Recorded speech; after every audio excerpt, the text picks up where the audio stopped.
Hey everyone, I'm preparing for AWS Solution Architect certification. So I learned about this ELB, Elastic Load Balancer. So majorly it has four types like application load balancer, network load balancer, gateway load balancer, and the last one is not required, like classic load balancer. Uh, that is not at all. I mean, it's not asking. I mean, they're not asking any questions related to that. So only we have to focus on ALB, NLB, and GWLB. So ALB is like whenever you have this APIs, right? So or path.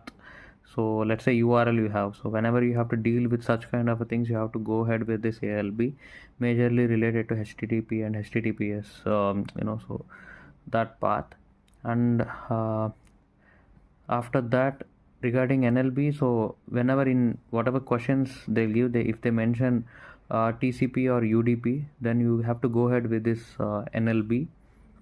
Majorly in order to perform, like whenever in the questions they mention like high performance is needed or millions of requests per second is needed and it requires ultra low latency, then you have to go ahead with this NLB. So majorly whenever, and also scenarios like gamings and etc, if they mention these things in the questions, you have to go ahead with this NLB. Then GWLB is like if the question mention like security, and after that firewalls, and after that third party, then you have to go ahead with this GWLB. And also if they mention like Geneva protocols, and yeah, so then you have to go ahead with this GWLB. So this is the basic table kind of thing. If they mention protocol like HTTP, HTTPS, then you have to go ahead with this ALB.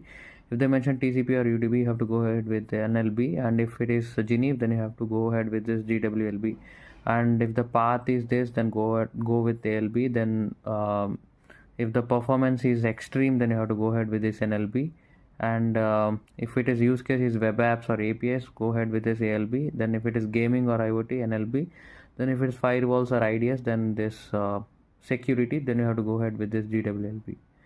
So that's it, and these are the major things. And yeah, I learned about this uh, elastic load balancer.